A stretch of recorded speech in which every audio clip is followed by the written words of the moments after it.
With the new Clips album on the way, with a confirmed Kendrick feature now attached, Pusha T continued to detail the behind-the-scenes shenanigans that took place in a recent interview with GQ. Def Jam, who is under UMG, was pleased with the Clips album, but feared that the optics of having Kendrick and Pusha, two people who beefed with Drake, on the same song would look bad. They wanted to censor Kendrick's verse, and Pusha wasn't having it, so he paid 7 figures to Def Jam to get dropped, and after that, shopped the album around for a year before it landed on Roc Nation. Now the album is slated to be released in full on July 11th, despite all the craziness behind the scenes. With all of this happening, it made me think back to a question I've had for years. Why did it take so long for Kendrick and Drake to beef? And I think I may finally have the answer. For context, the Kendrick and Drake war goes all the way back to 2013. And I remember the day like it was yesterday. It was summertime. I was 15 years old at an amusement park with my family. And then I got the notification that something dropped. It was a song called Control by Big Sean featuring Kendrick and Jay Electronica. And the rest was history. And that goes for Jamaica, Big Crit Wale, Pusha T, Meek Mills, A$AP Rocky, Drake, Big Sean, Jay Electron, Tyler McMillan. I got love for you all, but I'm trying to murder you niggas. I was just as much as a Kendrick fan back then in 2013 than I am now in 2025. And when I tell you, you just had to be there. 2013 was a crazy year for music and an insane year for both Kendrick and Drake. Dot went scorched earth on Control, calling out the entire rap game, especially Mr. OVO. And Drake ended up coming back with, in my opinion, his last all-around great project, Nothing Was the Same, where Drake had return shots for Kendrick on the song called The Language. I don't know why they been lying, but your shit is not that inspiring. Fuck any nigga that's talking that shit just to get a reaction. I am the kid with the motor mouth, I am the one you should worry about. I don't know who you're referring to, who is this nigga you heard about? Someone just talking that bullshit, man, someone just gave you the runaround. Dot would respond later in 2013 during a BET cypher where he again went scorched earth on Drake. Yeah, and nothing been the same since they dropped Control and tucked the sensitive rapper back in his pajama clothes. And this is how the subliminal war pretty much went for the next decade. Both men would take shots on their respected albums, features, and other deep cuts. And while all this was happening, I always wondered to myself, why is it taking so long for the two of them to just beef already? Fast forward to 2024, and after years of sneak disses from both parties, Kendrick decided to jump fully in the ring first by dropping Like That, which baited both Drake and Cole into the rap feud, and we all know exactly how that ended. Motherfuck the big three, nigga, it's just big me, nigga. So now with Pusha T's recent interview, detailing the issues he faced behind the scenes post Story of Adidon, it had me thinking, is this the reason why Kendrick waited all these years to diss Drake? In my opinion, I think Dot was ready to feud with anyone, especially Drake back in 2013. And some would argue that Drake would have had a better chance had he entertained this earlier in his career.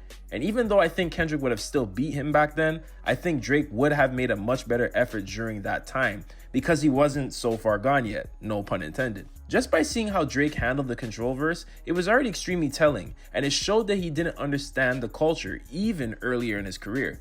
There was also that interview with ESPN and Marcellus Wiley, where Drake was apparently going off on Kendrick, which he had scrubbed from the record shortly after. So we taping the interview with Drake. You know, we see full shot of Drake, we hitting each other elbow like, this motherfucker going in. And he just kept talking trash about Kendrick. They got the video somewhere, so I wish they just let the shit go because it's out there, but they probably burned them like the Spygate tapes or some shit like that. Marcellus Wiley and Top Dog, the CEO of TDE, are good friends. So could whatever Drake have said during that interview gotten back to Top and Kendrick? Or do you think the interviews that Drake gave after Dot's callouts were revealing enough? And that verse was, he's giving people like moments, you know, like that verse was a moment to talk about.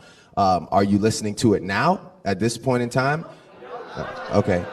I almost wish he had come in there on that shit because I kind of lost like a little respect for the sentiment of the verse. Where is Drake at with Control? I'm probably like as done as like the rest of the world is with that record. Like I think it came and it went, you know what I mean? And not to discredit it, like it was a good moment, but at the end of the day, it's just like, it was like one of those sort of like fleeting like Twitter frenzies that like, it was cool for what it was. Regardless, I can see Top sitting Kendrick down at some point in 2013 after Control was released, informing Kendrick that you're gonna have to go about this with strategy if you're coming to battle this guy, because the power he has behind the scenes is big and he's extremely sensitive to what went down. Fast forward to 2015, and Drake gets into his first major rap beef with Meek Mill after Meek Mill exposed Drake for having ghostwriters. Meek was just coming out of prison at the time and had a hard time finding a studio in the city, which is what stifled his effort. Drake would drop Charged Up, his first response to Meek, and Meek played around like he wanted to make up. Then Drake dropped Back to Back and finished Meek before he can even respond with his first song, Wanna Know. Trigger fingers turn to Twitter fingers. Yeah, you getting bodied by a singing nigga. Despite the ghostwriting allegations, this would propel Drake to his hitmaker status, and Drake went on a 2-year run performing back-to-back on his very successful tours that followed. The running joke everyone made after this beef was that Meek Mill's career wasn't the same again.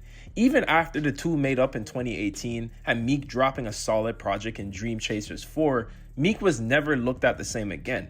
Could this possibly be due to behind-the-scenes plays made by Drake to stifle Meek's career? And please remember, guys, this is alleged. Drake always had power behind the scenes, and seeing how he even referenced that him and Lucien were Kobe and Shaq, it isn't a stretch to say that he used his privileges behind the scenes when he thought it was justified. I also always thought that Drake beefed with both Meek and Pusha T just to avoid beefing Kendrick, as the two were sneak dissing during this entire time as well. We now get to 2018 where Pusha T and Drake finally collide after years of subbing back and forth. Pusha T would release his 2018 album Daytona, produced by Kanye West, where he would drop the song Infrared, a Drake and Lil Wayne diss.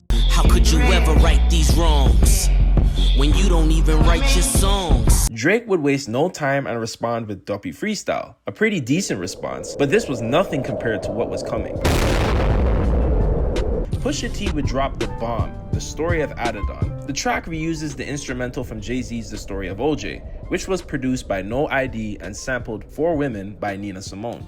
Confused, always felt you weren't black enough. Afraid to grow it cause your fro wouldn't nap enough. Its lyrics target Drake revealing the existence of his secret child, Adonis, and accusing him of hiding his son from the public while exploiting black culture and for commercial gain. Pusha T also made allegations about Drake's producer 40 and his health conditions. The song was released on SoundCloud, most likely to avoid clearance issues and other legalities. The Story of Adidon was met with widespread acclaim from music critics, many of whom praised Pusha T's lyricism and fearlessness. Complex called the first verse the best rap verse of 2018, which other publications called it the most devastating blow in the ongoing feud between the two rappers. In 2024, Billboard named it as the second most scathing hip-hop diss of all time. The cover art for the track, featuring a controversial image of Drake in blackface, added to its shock value and public debate. After a month of speculation, Drake confirmed he did indeed have a son in lyrics from his 5th studio album, Scorpion. He ultimately did not respond to the diss track, and the rest was history. Pusha's Story of Adidon was eventually taken down by UMG, but can still be found on YouTube via re-uploads. Now, Pusha T only started having issues behind the scenes releasing music in 2018, the same year The Story of Adidon was released. There was one instance where Rick Ross, Pusha, and Lil Wayne had a song set to release, but Pusha was mysteriously dropped from the song after calls were made. Rick Ross stated in an interview that he was the one that decided to take Pusha T off Maybach Music 6. He wanted to get Wayne and Pusha on the same record, but thought it was too early. Some people allege that at this time, Drake used his connections and friendship with Rick Ross to get him off the song, as Drake was also on the same Rick Ross album. I mean, what I did was I put together a record, and it ultimately came down to what would the vibe be if I was to release this record. Would this help move forward and end the tension between these two, young icons? Because ultimately, that's what I want to see. Another example was during Pop Smoke's posthumous album, which was under Republic Records. There was a Pusha T verse on one of the songs, but then it was suddenly taken off. The label eventually threatened to not release the album in its entirety just because Pusha was on the song. Young Thug even made an Instagram story about this issue, thinking that it was a full-on diss track. Remember, Thug is a good friend of Drake, and even the wording of his story seems like Thug himself knows of the power that Drake has behind the scenes, which is probably why he did not want to risk losing his friend and making an enemy out of him. Now, industry people talk behind the scenes, so while Dot was recharging during the early 2020s, I believe he knew exactly all the issues Pusha T faced post his battle with Drake. Kendrick must have known that if he was eventually going to clash with Drake, he would need to be extremely strategic, given how he is allegedly act behind the scenes. At the start of 2020, Kendrick and Dave Free started PG Lang, their own multimedia company. And after the release of Mr. Morale in 2022, Kendrick and Dave Free would leave TDE. At the time, many people speculated this could be due to ongoing issues between Kendrick and Top. But little did we know this was a small chess move in a grander game of war. Did Kendrick wait to complete his contract with TDE before deciding to engage with Drake? Given the information we know and things we don't know, Kendrick could have thought going out on his own would be better than doing it under TDE, which would put his label and label mates in the fire as well. Seeing how he strategized so well during the battle, is it a stretch to say he strategized this whole thing as well? The first clip in the Not Like Us music video is of a courthouse. So does this insinuate that Kendrick always had a feeling that Drake would take it to court? In Euphoria, we heard Kendrick mention that Drake sent a cease and desist for Like That. Metro Boomin would confirm himself during the beef. A cease and desist is for hoes. Can't listen to lies that come out of your mouth. It was also mentioned in the docket filings for Drake's defamation lawsuit that Drake wanted to get Not Like Us originally censored upon release. And it seems that when UMG did not comply, Drake would take drastic measures which would lead to the lawsuit against them. Kendrick Lamar's diss tracks against Drake in 2024, including Not Like Us, were released under his own name through Interscope Records, rather than through PG Lang, his creative company. For instance, Not Like Us was credited as 2024 Kendrick Lamar, under his exclusive licensing to Interscope Records. This strategic choice appears to have been made to separate the diss tracks from PG Lang's brand identity. By releasing the diss tracks independently, Lamar likely aimed to shield PG Lang from potential legal risks associated with the controversy surrounding the feud. In contrast, Lamar's sixth studio album GNX, which also included the songs Heart Part 6 and Squabble Up, was released through both PG Lang and Interscope. This underscores Lamar's intent to keep his personal artistic expressions separate from PG Lang's broader creative endeavors. Therefore, while PG Lang was involved in the release of GNX, the diss tracks aimed at Drake were deliberately released under his own name via Interscope Records to maintain a clear distinction between his personal artistic statements and PG Lang's brand. Fast forward to 2025, and we now have this interview detailing the years of issues Pusha and his team had to deal with as Def Jam wanted to do the same thing to Kendrick that they did to him.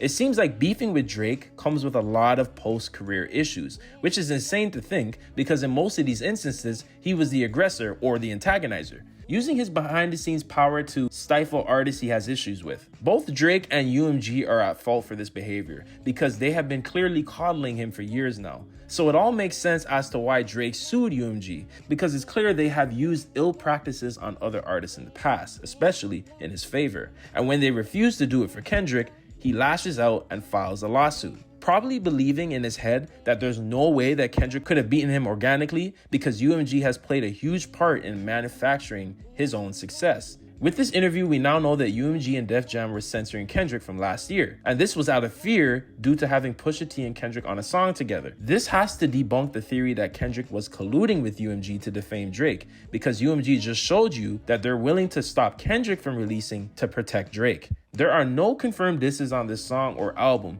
but the pairing of the two alone was enough for Def Jam to not want it to happen. This entire beef proved one thing. The labels had been treating Drake as the standard in hip-hop, and that was a grave mistake.